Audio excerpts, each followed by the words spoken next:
Sepanjang waktu di berbagai belahan dunia, suara-suara dari masa lalu bergema melalui kisah-kisah klasik yang epik. Cerita tentang pahlawan dan monster, kisah cinta yang abadi atau berakhir dengan tragedi. Tragedi-tragedi yang melanda beberapa belahan dunia dan keajaiban-keajaiban yang terjadi. Mitologi membantu membentuk dunia kuno dengan menjelaskan hal-hal yang tidak dapat dijelaskan.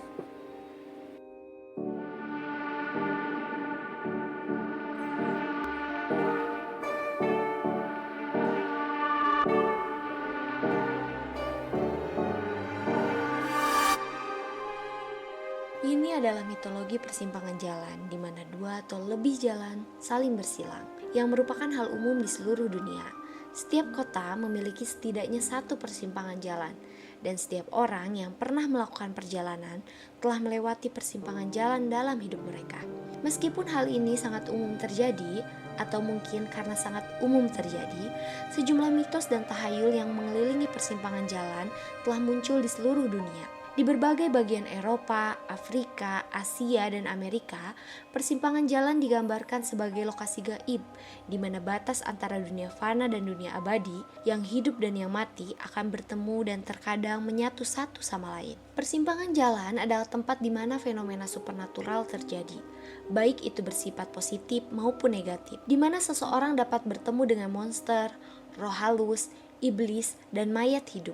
Tidak ada yang tahu dengan pasti kapan atau di mana tahayul mengenai persimpangan jalan berasal, tetapi tahayul ini sudah ada selama ribuan tahun. Keyakinan awal tentang persimpangan jalan terkait dengan perjalanan pada masa di mana teknologi navigasi masih primitif dan perjalanan serta emigrasi tidak pernah benar-benar aman. Persimpangan jalan bisa dengan mudah menjadi rintangan, terutama jika tidak ada tanda petunjuk arah. Satu kesalahan belokan, dan Anda bisa berada jauh dari tujuan yang Anda inginkan. Anda dapat kehilangan banyak waktu yang tidak bisa Anda sia-siakan, dan mungkin menuju ke bahaya yang tidak diketahui. Persimpangan jalan menjadi sangat terkait dengan dewa-dewa perjalanan dan perdagangan, yang akhirnya mengembangkan dewa pelindung mereka sendiri untuk menjaganya. Orang-orang yang melakukan perjalanan melalui persimpangan jalan di daerah-daerah tertentu akan meninggalkan persembahan kepada dewa-dewa tersebut dan bahkan dikatakan bertemu dengan mereka di persimpangan jalan. Di Yunani kuno, Hermes dan Merkuri di Romawi dihormati dengan gambar mereka yang dipasang di batu penanda di persimpangan jalan. Dewa Yunani lain yang terkait dengan batas dan supernatural secara keseluruhan adalah Hecate. Ia diberi persembahan makanan di persimpangan jalan pada malam setiap bulan baru. Orang Yunani bahkan percaya bahwa Hecate akan muncul di persimpangan jalan pada malam yang cerah bersama roh-roh tersesat dan anjing hantu yang melolong. Dalam mitologi Yoruba, Esu, dewa penipu, dikatakan tinggal di persimpangan jalan di mana dia menjaga keseimbangan dunia antara kebahagiaan, sukacita, dan pemenuhan serta kehancuran, keputusasaan, dan kesedihan. Dewi kuda Celtic Epona juga akan menampakkan diri kepada mereka yang dianggap layak mendapatkan bantuan jika orang yang meminta bantuannya memanggil di persimpangan jalan. Seiring berjalannya waktu, bukan hanya dewa yang dikatakan mengintai di tempat-tempat ini. Persimpangan jalan juga dikatakan dihantui oleh berbagai entitas yang senang membingungkan para pelancong yang bingung. Roh, monster yang memangsa atau memakan manusia, dan mungkin yang paling sering, hantu dan makhluk-makhluk mistis lainnya. Dalam folklore Rumania dikisahkan bahwa vampir kadang-kadang menunggu di persimpangan jalan setelah senja dan menyerang para pelancong. Di Kepulauan Britania, seseorang mungkin bertemu dengan anjing hitam spektral seperti Black Shark di persimpangan jalan yang menjadi pertanda kematian mendekat bagi siapapun yang bertemu dengan mereka. Di Britania, persimpangan jalan dikatakan sebagai rumah bagi para The Money Cat, seekor kucing hitam yang memberikan koin perak ketika dipelihara dengan baik, atau nasib buruk jika ia diperlakukan dengan buruk. Dalam cita rakyat Jerman, Phantom Rider atau penunggang hantu menghantui persimpangan jalan di Schleswig. Lehernya menjulur ke seberang jalan dan menghalangi orang untuk melewatinya. Dalam sebuah legenda Pomerania, seorang pengembara dihentikan di persimpangan jalan pada malam hari oleh sesosok bayangan yang mengenakan jubah panjang dan sepatu kayu. Yang membuatnya semakin menakutkan, sosok itu akan mengikuti pengembara pulang dan menghantui rumahnya. Dalam folklore yang berhubungan dengan ritual Samain atau perayaan akhir All Hallow Eve yang sekarang dikenal dengan Halloween, roh-roh mati muncul di persimpangan jalan setiap tahun ketika tabir antara dua dunia menjadi tipis. berjalan dengan membawa harta benda untuk mengunjungi rumah kerabat mereka. Pada waktu lain, orang mati dikatakan dipanggil di persimpangan jalan.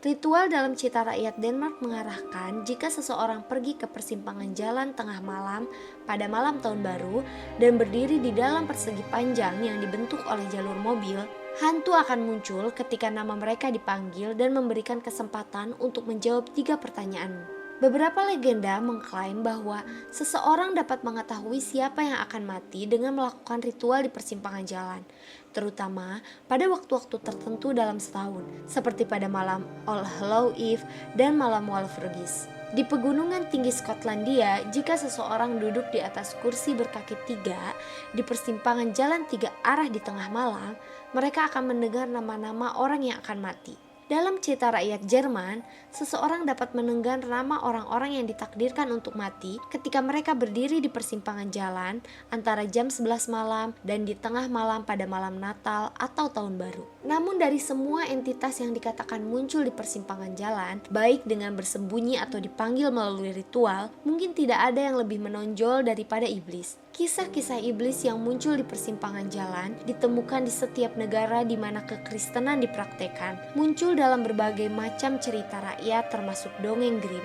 Di Amerika dikatakan bahwa ia kadang-kadang muncul sebagai seorang pria yang karismatik dan tampan, menawarkan kesepakatan yang luar biasa kepada orang-orang yang terkena musibah.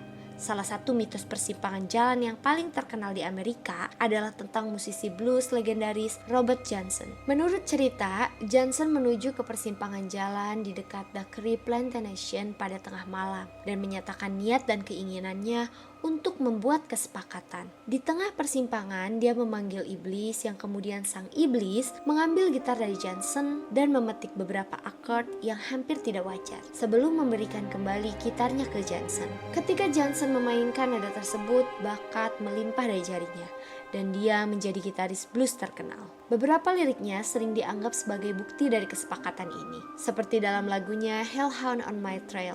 Robert Johnson meninggal muda pada usia 27 tahun dan bergabung dengan 27 Club yang terkenal dengan kematiannya yang mendadak. Apakah ini perbuatan iblis atau hanya kasus tragedi sehari-hari? Apapun kebenarannya, baik Robert Johnson maupun legenda iblis yang muncul di persimpangan jalan tetap menjadi bagian dari mitologi persimpangan. Meskipun persimpangan jalan tidak lebih dari persilangan jalan, dampaknya pada mitologi, cerita rakyat, agama, dan tahayul sangat signifikan. Di zaman kuno, persimpangan jalan dilihat lebih dari sekedar tempat bertemunya jalan. Mereka adalah tempat di mana dunia bertemu, yang fana dan ilahi, yang hidup dan mati, alamiah dan supernatural. Mereka diawasi oleh dewa-dewa kuno, mereka dihantui oleh monster dan penghuni alam baka, dan persimpangan jalan menjadi tempat beberapa sosok mencurigakan yang bersedia melakukan kesepakatan yang curang sebagai imbalan untuk jiwa seseorang. Secara simbolis, persimpangan jalan mewakili ambang pintu atau liminalitas, seperti pilihan-pilihan sulit yang akan selalu kita hadapi dalam kehidupan kita.